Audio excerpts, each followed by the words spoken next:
What's up, everybody? Welcome into yet another edition of the Baseline Jumper podcast. My name is Jason Goldstein. On the line with me is a man who has traveled the country so much that we had to take last week off because he was just driving all over the place. But now he's back home on his couch in Pittsburgh, Pennsylvania. Benjamin Jerobius McDonald, ladies and gentlemen. Ben, welcome back. Welcome home. Happy to be home.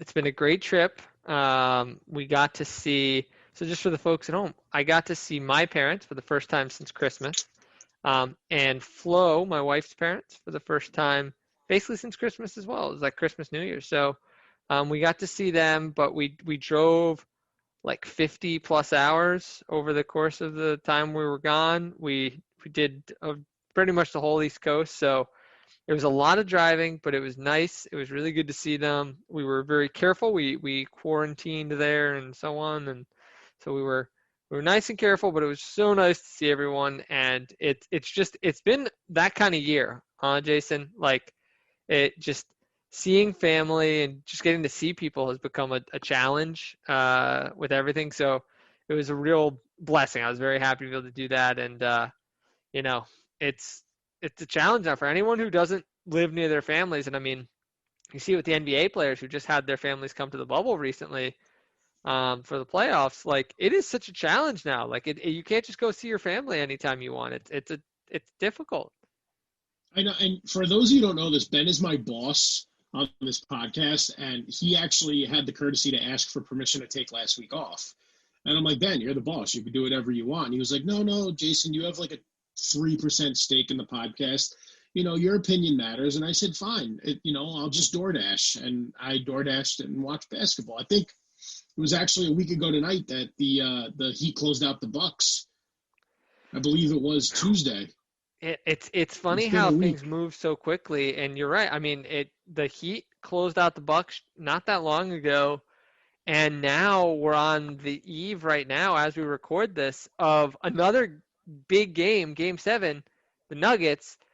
So tonight we're not going to actually be talking about the Western Conference preview because as of this recording, Jason, we don't know who is playing in the Western Conference Finals, which is wild because all year long, right, everyone and their brother said, all right, who's it going to be? Lakers, Clippers, Lakers, Clippers. Everyone had Lakers, Clippers. And you know what, Jason? Almost everyone had the Bucks, I feel like. I had the Sixers.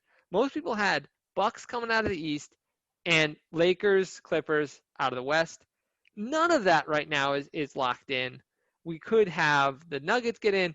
It's been craziness, Jason. I mean, what do you make of all this kind of craziness, and where do you want to start today? I can appreciate the level of intensity that the playoffs have brought, especially when most of America is just looking for a distraction with everything going on with the pandemic, social injustice, crime and sickness and, people losing jobs in the economy. So it's nice that sports are back. We had the NFL week 1, even though our Dolphins and Jets probably didn't show up to work yet.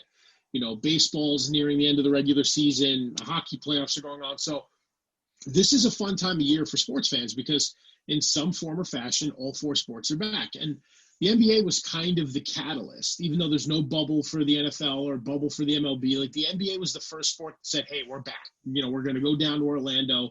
We're going to play in a bubble, and we're going to get this thing going. And even though there's no fans, no traveling, players are sequestered, these playoffs have been really good because the players down in Orlando, they've had nothing else to do but focus on basketball. They're not in their mansions. They're not driving their sports cars. They're just waking up in a hotel room and going to play basketball. And I know they missed the fans, just like the fans missed the players, but the games have been so good. And I think, we've seen some teams get eliminated in the last 2 weeks where we haven't done a show, but the Raptors, the defending champs, out. The Rockets, out.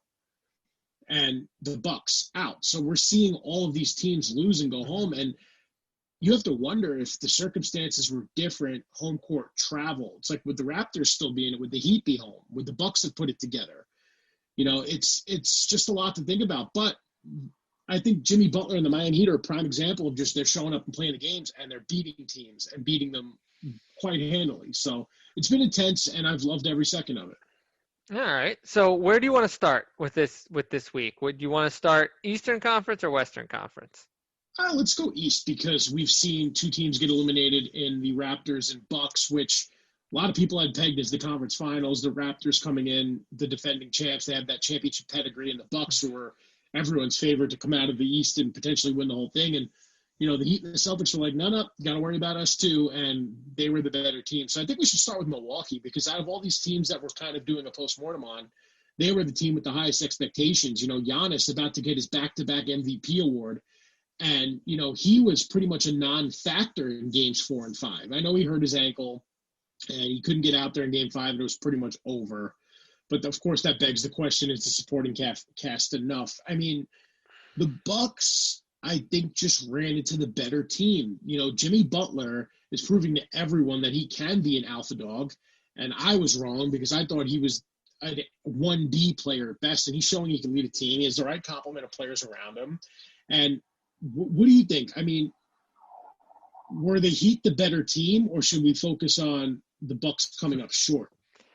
I mean, there's a lot to unpack. First of all, yeah, the Sixers have got to be Sixers fans have got to be on watch right now, given the way that their contract situation is looking and how Jimmy Butler's playing.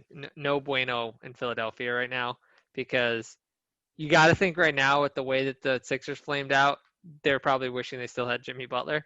But I think a lot of this comes. What'd you say? And JJ Redick. I think a lot of this has to fall on Coach Bud. I just didn't think he did a very good job coaching, and there was just some gaffes. I can't imagine a world where the Bucks bring back Coach Bud for next year. If it happens and then they flame out again, that's it. Giannis might just walk away right there, and that would be a huge loss for them. And the thing is, too, I guess you're asking about where does the blame lie. I mean, I think some of it is that there's some issues with this roster. Eric Bledsoe did not play well again. That's a problem.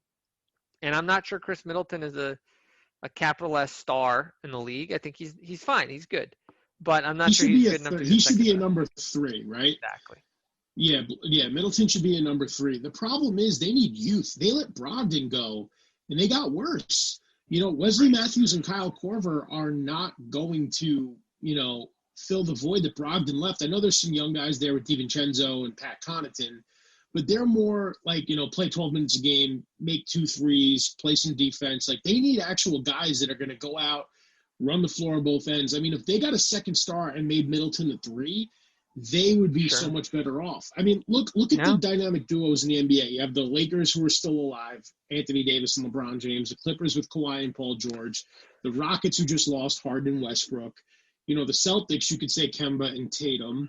I think the only outlier really is the Heat because you have Butler, and then, who's the number 2? Is it Dragic? Is it Adebayo? Bam. It's Bam all day. Bam is great, and I know we've been high on him for a while on this podcast, but you don't look at him. I know he was an all-star for the first time, but he's still developing. I'm talking about bona fide superstars. I think most championship contenders have 2. Yeah, I think people are sleeping on Bam a lot right now. I think Bam, his versatility, one of the things that's really shown up for me in the playoffs, and we'll go back to the Bucks, but one of the things that really showed up in this series and in the whole playoffs is his versatility, because he basically, when you look at the Heat and the way that they've played in this postseason and their success, no player has been more central to their success than Bam Adebayo, and that's because he is the best defensive player on the floor most games. I think you can make the case that against the Bucks and the Defensive Player of the Year, he was the best defensive player on the floor. And that is incredible. And the fact that he can play back, protect the rim, and switch is insanely valuable on that end. And I think the comparison a lot of people are going to draw is Draymond Green. And I think the scary thing is I think he's better than Draymond Green because of what he can do down in the post. And his ability, I mean, he can pass out of that post and get looks, and he's such a good screen and roll guy. Where he can get down and he can hit the short roll pass, and they surround him with shooters. So he lets them do all this stuff. So I think that's a big part. And so I think he's a legitimate second star. But I think the Bucks, the problem for them is they have a lot of these guys who just, I don't think, like I like Brook Lopez. You know I like Brook Lopez. I know you love Brook Lopez, but he has limitations as a player. Like he can't go play in space. Like when you get him in a pick and roll, if he switches on to a ball handler, that's not going to go well. And that's a reality. And like he made all NBA second defensive team though. Yeah, Second he's a team All great NBA rim defense. protector. Yeah, he's a great rim protector. And it's the like only Rudy reason why- Gobert. The only reason why he still has a job is because he's learned to shoot threes. You look at the top post big men from the NBA in the last 8 years, right before the changing of the guard. Marc Gasol learned how to shoot threes. That's why he's still in the league. He's a champion. Ditto for Brook Lopez. I mean, if you're not a rim running five like a Rudy Gobert, a DeAndre Jordan, a Draymond Green, you're not going to make it in the league unless you can shoot. So, but again, Brook Lopez is a 4. They need a younger point guard. I don't think Bledsoe and George Hill cut it. And if you shifted it down, let's say you put, I don't know, Jimmy Butler on the Bucks, because I know there's talk of Giannis potentially going to Miami when they undoubtedly get another star. But if you had Giannis, Butler, Middleton, Lopez, and then anyone playing the 1, that team would be really good because Middleton would stay in his lane and just do things that a third piece could do. He could take over a game, but he's not dependent on every night like he was. What surprised me most about this series is that it was over quick. I mean, you could call it a gentleman's sweep, even though it wasn't 4 straight. You would have thought it would at least went 6 or 7 like Celtics Raptors did, but no, the Heat destroyed them. And for a team with such high expectations, that was the most surprising thing. Yeah, I mean, I think for me, one of the things that was really jarring was watching Giannis's role on offense. When he did not have the ball, he would be standing at the top of the key, Jason. And newsflash here, the Heat are not scared of you shooting a 3, dude. That was the thing that just I couldn't figure out with the Bucks was that the way that Giannis was used in that series, Giannis did not play that well. But offensively, part of that was because, I mean, if you watched them play, it was unbelievable. They had 4 guys in the lane every time he drove. They clearly had a game plan of parking themselves in front of him and trying to draw charges. He played into that, but at the same time, this is a guy who you would think could get down in the post. I mean, all credit to Bam Adebayo that, he could stop him, but he wasn't getting guarded by Adebayo all the time. So why didn't he get in the post? And then, Jason, that's where I think your roster question becomes so important. The reason he doesn't get in the post is when Lopez is on the floor, they say, you know what, take that. If it's anything but a corner 3, we're going to give it to you. So if you're going to isolate Giannis in the post, you have 1 corner. Well, then Eric Bledsoe can't be on the floor because he can't shoot. You can't have Marvin Williams on the floor because he's not a huge credible shooter. So there's all these guys where it starts to limit your lineups. And then Pat Connaughton played way too much the first 3 games of the series. So you look at these guys who just weren't hitting their shots. And so Miami just said, okay, we dare everyone else to beat us. And those guys aren't going to make enough shots. And so I think you're right. And I think for a team that we thought had such great depth, that depth absolutely evaporated during this series. Almost overnight. Yeah, absolutely. So I think that was really jarring. And the scary part for Milwaukee is how do you get better, Jason? I mean, they have $125 million of cap allocation for next year. They can't really make any big moves. I have no idea what this team is going to do to get better. Apparently, Giannis has met with the team and they've said they're going to spend, but I don't know who they're spending on. I mean, I guess you can throw away all your first-round picks, but I have some serious 2009, 2010 Cleveland Cavaliers vibes about this team where LeBron was on his way out the door and, people just didn't know it yet, but he was kind of all right, this isn't going anywhere. And maybe Giannis is more loyal, so to speak, but I have bad vibes here. I don't know if this is going to work out in Milwaukee, Jason.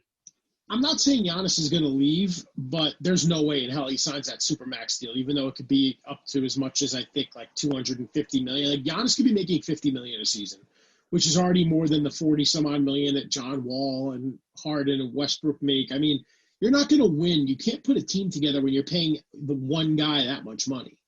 So it'll be pretty interesting moving down the road what happens, but I do think that they'll play next year on eggshells. Giannis will